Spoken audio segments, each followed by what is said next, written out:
Good evening. Welcome to this month's Town Administrators Report. I'm David Watts Jr., and with me is our Town Administrator, Steve Mayo. Welcome, Steve. Thank you, David. How are you? Good. This is the first time we've been back in the studio for a couple months. I know, and actually for me, my first forays out into the world have been at WCAT Studio A. We did a Finance Committee show, a show on the Public Safety Building for town meeting, and today, so I feel good to be back in some comfortable surroundings, at least a little bit. Socially distanced, but that's okay. Yes, a little less technology Yes. and a little more FaceTime. Yeah, exactly. So we're going to talk about the demonstrations that took place on June 7th here in Wakefield in response to the murder of George Floyd and the not just national, but worldwide calls for racial justice and the Black Lives Matter movement in America. June 7th, we had two demonstrations, and we do have some photos of them. The first one was organized by Mandy Lockley, a Greenwood resident whose children go to the Greenwood School. And this was at the Greenwood School, and it was also attended by you and the chief. Myself, the Chief Scory, Deputy Chief Calabresi, my wife Jean joined us too as a former Greenwood School teacher, but more importantly because of the movement itself. And you know, I got to say, you know, Mandy contacted me by email, and I thought it was such a wonderful idea because there you had, again, young people, you know, fourth grade being the oldest, that wanted to do something. They had been, you know, seeing what was on TV, you know, hearing what's on the radio, not really understanding, but wanting to do something to make their voices heard as young people. And you know, you never know what you're going to expect when you go to these items, to these, you know, events. And I got to say, you know, here you had a spontaneous neighborhood come in. Right. And with handmade signs and really, you know, starting out singing the Greenwood Spirit song. Well, we have some examples of that on the photos. And this was the great thing because it was a family-oriented activity. Primarily Greenwood residents, so you know, everybody kind of knew everyone else on site. The kids did signs. You know, whole families came, which was fantastic to see, and socially distanced where necessary. Yeah. And one of the teachers, Kathleen Holland, had everyone singing the Greenwood School Spirit song. I thought that was great. Which, unfortunately, it doesn't have a title other than that. But, you know, just the number of people that showed up, and, of course, town leaders, yourself, Chief Scory was there, Deputy Chief Calabrese was there. Superintendent Doug Lyons. Yeah. In there. Yeah. And then the real boss, my wife, next to me. So, but I know, and you know what? We were where we should be, you know, supporting this wonderful event, right? But not taking over this event or not being the focus of this event. And to me, it was just, you know, you see those young kids, and if maybe you can go through and show some of those signs again, because I think that's where we need to start. We need to start there, and these young kids, you know, so they aren't, you know, brought up. You know, no child is born hating anybody. Right. You know, for whatever their skin color is, their accent is, the color of their eyes, the way their hair is. But they're taught that. Right. They learn that from their environment. So for these young people to come up there and want to do this, to me, gave me great hope for the rest of the day. Absolutely, and great hope for the future. Yeah. You know, and we do have some others. They did 3 laps around the school, and that was as far as they marched for this. But there was such a great group of people there, and they just had a wonderful time. And then the other thing that struck me after the thing, afterwards, the kids were out back doing chalk drawings and slogans on the pavement, which lasted until the next rain. So anyone walking by Could see it, yeah. could see it and get the gist of what was going on in Greenwood. And it was just a fantastic thing. And then this is another view. And then, you know, really kind of the main event that Sunday started out at the Galvin. Yeah. And this was really totally amazing. I have to say, this was organized by 3 Wakefield High School students, Faith Defender, Aurora Leal, and Rain Ya Grant. Yes. And that's them left to right. They came up with this idea on their own. They reached out to the right people in town government to get it put together and proceeded to do this on that Sunday. They reached out to the superintendent, Doug Lyons, who I think did a wonderful job and has really been a steady rock through all of this and trying to, you know, help out the students here. And they reached out to Chief Scory, and they had a long conversation with Chief Scory, and or a number of long conversations with Chief Scory. And, you know, Chief Scory said, listen, I'll be there the next morning, you know, to meet with you, to make sure that everything is the way that you want it. Yep. And so I was down there and meeting with, talking with Rania, who was I think she was the chairman of the board, let's say, anyways, of this. And she could not have been more appreciative that of the support that she was getting in the community. And I couldn't have been more appreciative of the support that she was getting. And I said to Rania, I said, listen, I said, I am here to learn from you, to listen and to learn from you, because obviously we haven't got this right. Yeah. We failed, okay? And she says, oh, you guys have been so great. And I said to her, listen, I said, make sure that none of the adults hijack this, because this is what you're doing is great. And she says, well, my mother's going to speak. I said, except for her. And, you know, Mrs. Grant came over, and well, maybe we'll talk a little bit later as we go through it. She gave a wonderful talk, as did the three young people that set this off. And so, you know, you're there, and, you know, we're there, and people keep coming. Yeah. And this was the gathering place, was the Galvin. Yeah.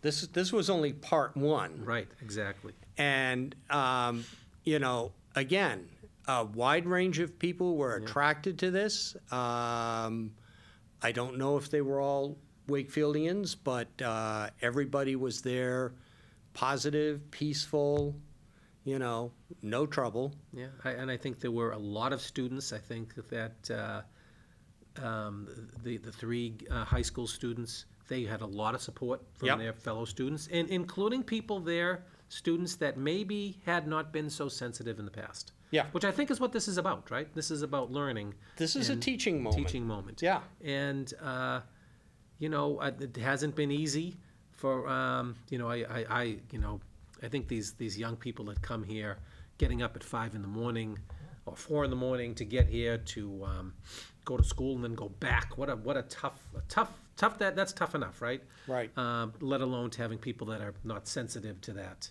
and maybe say insensitive things, maybe mean insensitive things.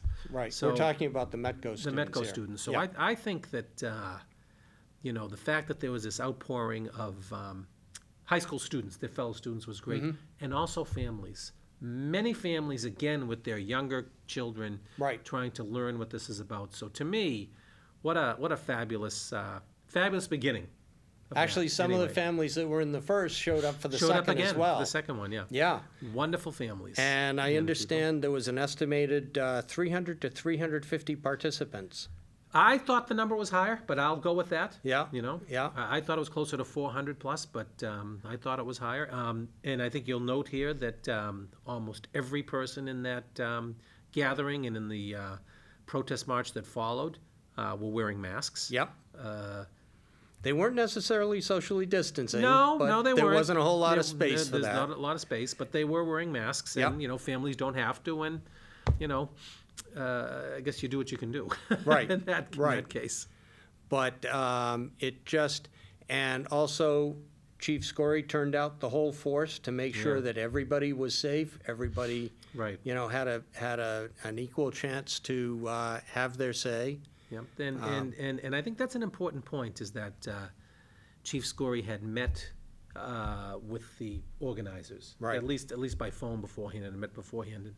And the police escorts were there, 2 escorts, and to keep them safe, and to make sure that no one kind of hijacked Right. what they wanted to do. Right. And I think the chief, I know the chief is very sensitive to all this, but even, he and I were talking, all Friday night and all Saturday night and Sunday on this, even to the point where he was having his officers not wear your normal blue police uniform, but Right. a little bit softer that they wear for details, the greenish shirts. Right. Kind of show that this wasn't a military operation. And it wasn't. This was we're with you. We're part of the group here. But this is also another example, as we've talked before, about the shift in Wakefield from so-called traditional policing to community policing, under now retired Chief Rick Smith and now Chief Scory, which is more sensitive to the needs of the community itself. Yeah, and very respectful, and where we as a community have put our extra resources in the police department is to a family services officer, Right. to mental health clinicians, civil rights officer, drug recovery coaches, Right. things, those social services more than, The military vehicles and stuff, which and we have yes. none of, by the way. Yes, yes. So, And that's also an example of where policing can go too. yes, It's worked here, it can work elsewhere. absolutely. This is the march from the Galvin, proceeding down Main Street. And again, everybody was, involved, but very peaceful. There was no roughhousing. There was no trying to do No. anything other than just march and get their point across. Exactly. Great group, great signs. This is the initial group. Yeah. And there was one sign in particular which I saw a couple of examples of where it said racism is a pandemic. Yeah. And I did see a few of those, yeah. it absolutely is. But There it is, yeah. there it is right there. And once they got past this, over to Water Street, and they attracted onlookers who were very interested in it, asked questions about it, what's going on, what are they doing, and I don't know if any joined in or not, but you can see. I don't know if they did either, but we had, and I walked those. A lot of people that were, driving by, beeping, Yep. thumbs up. I didn't see any derogatory at all. There were a lot of people that couldn't walk from the Galvin Right. to the high school that were on the route and then hopped in their cars and joined at the end too. Right. Which was another nice thing to see. Oh, absolutely, absolutely. This family went by two-wheel Yeah. transportation. And, down Water Street and then up Farm Street to the high school, which was their rally point. Yeah. Here they are coming down Hemlock Road. And again, they just, through the whole thing, it was just an amazing, amazing sight, amazing day. On to Beasley Field. These are the three organizers. Wonderful young women. Absolutely.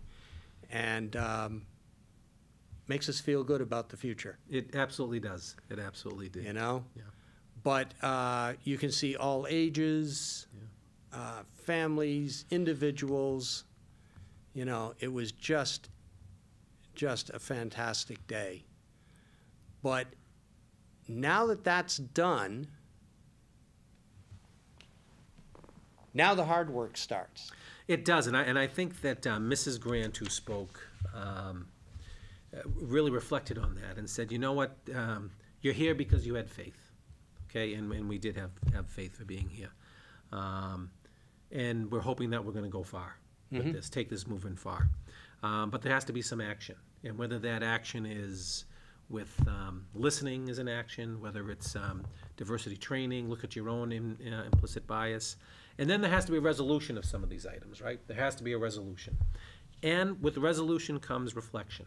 You know, did that work? And then start it all over again.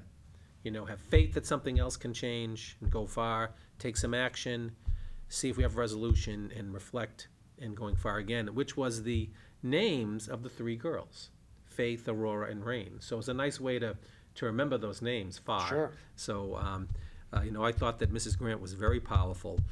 And I also thought equally as powerful was the other adult who spoke, was Mrs. Nelson.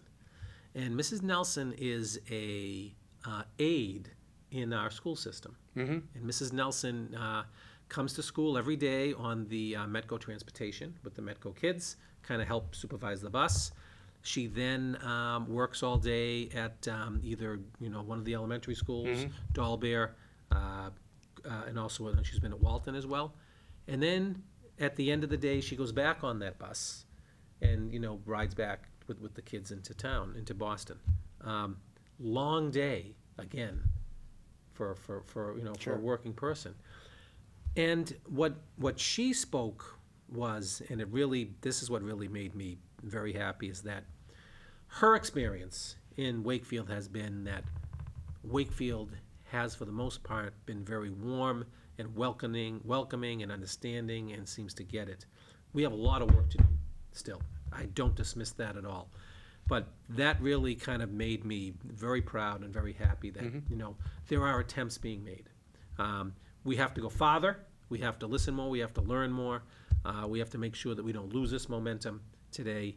But I was really very heartened by, A, the event, B, the outpouring of the public that came, the interest and behavior of everybody that was there, and the words that we need to move forward. So I know that it's made a difference in me, and I think it's made a difference in a lot of the people that are there. So I'm very thankful that this went as well as it did.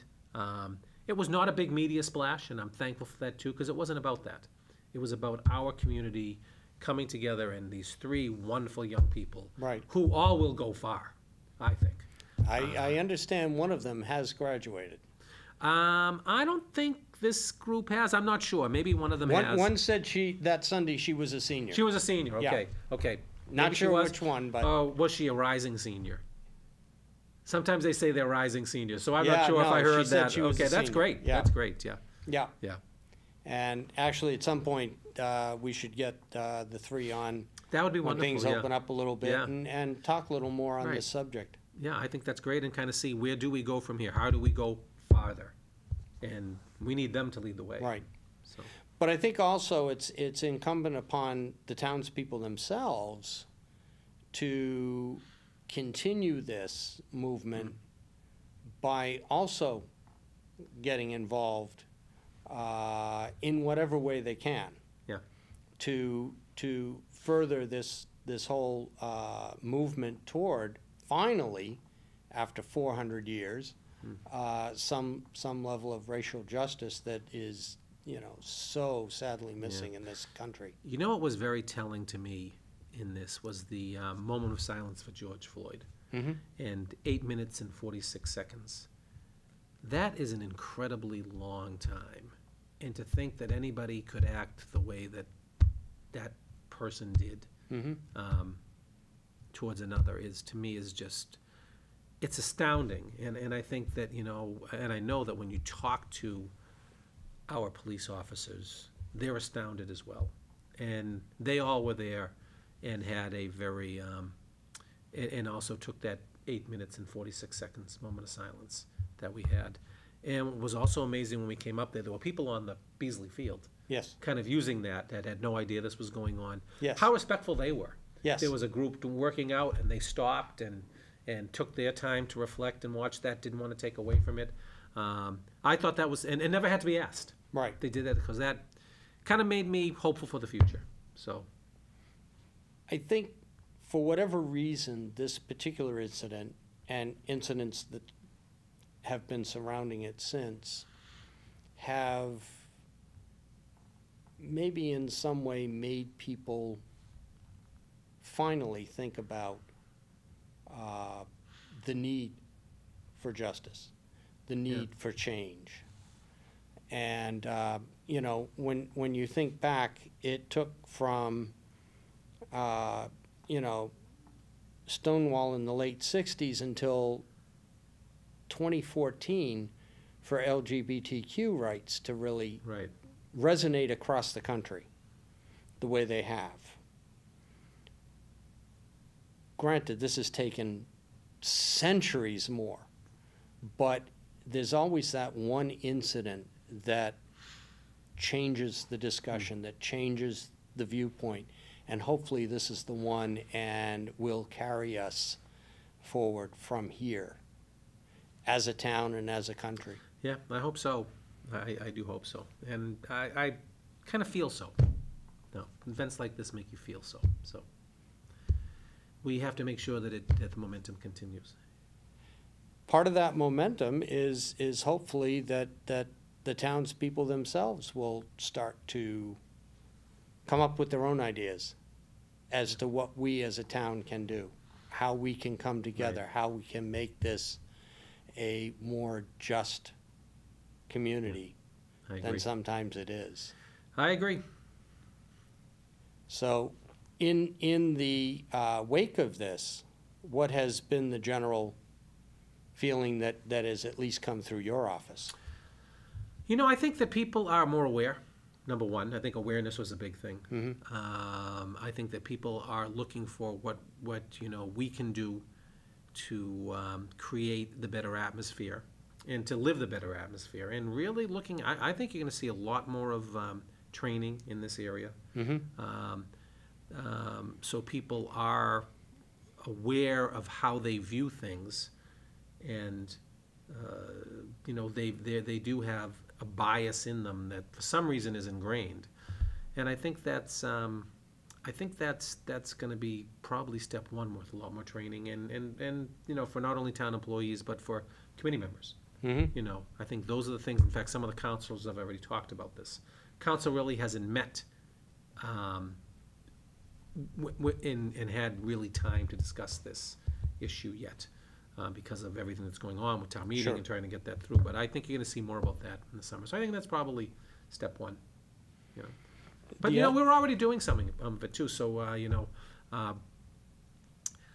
what is one of the areas where we are increasing our budget, and it's in the police department this year.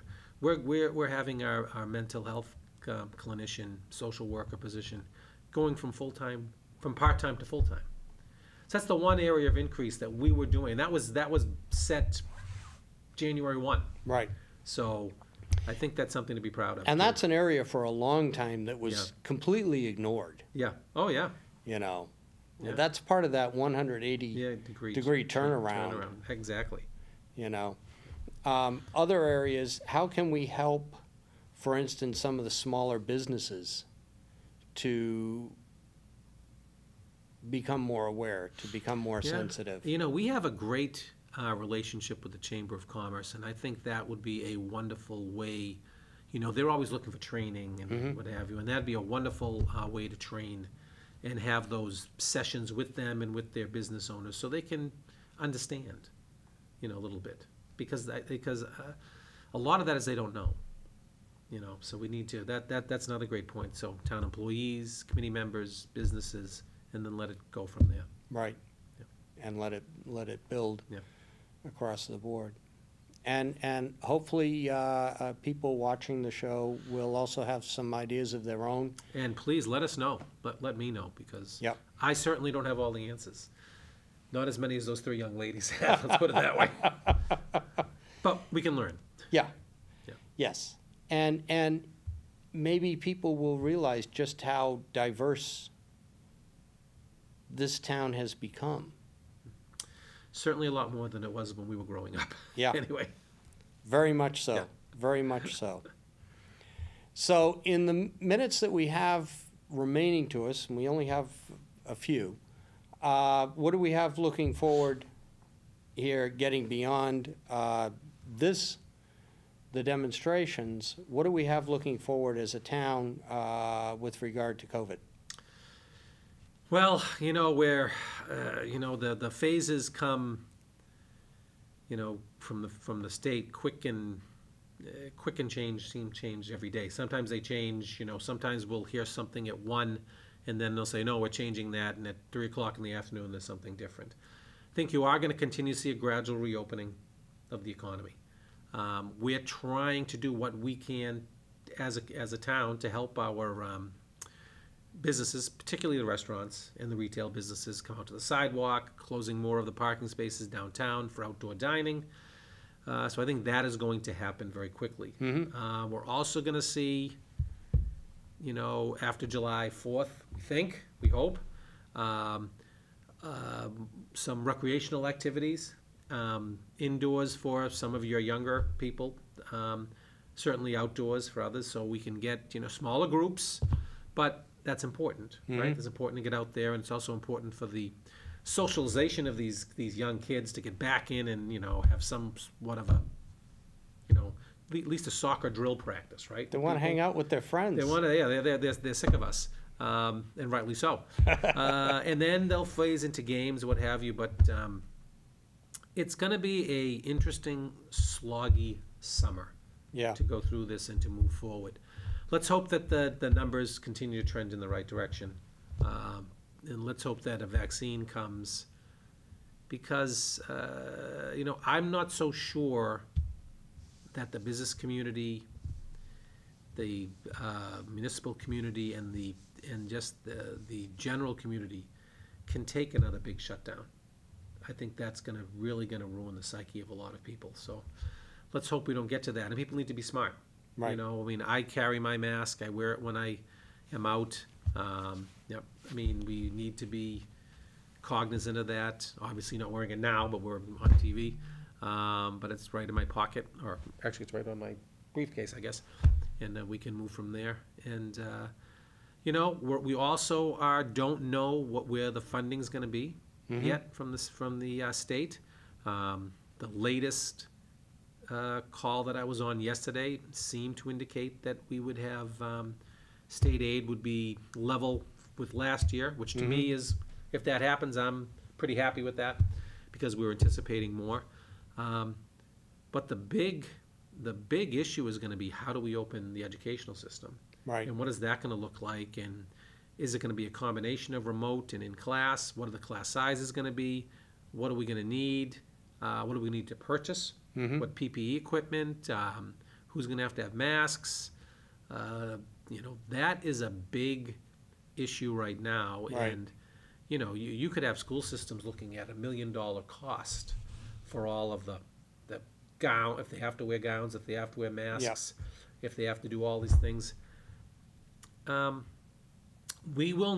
community will need federal assistance for that. So that is kind of where we are right now. Head spinning around and all these things, but I think the town employees, the boards that we report to, and the townspeople have been really, really great through this whole thing. And I know it's tough, I know it's hard, I know we ask a lot, we put a lot of restrictions on. Believe me, we don't want to. There's nothing better I would like to do than have everything go back to normal. But that's not going to happen. So I think what we need to do is try to maneuver these waters as good as we can.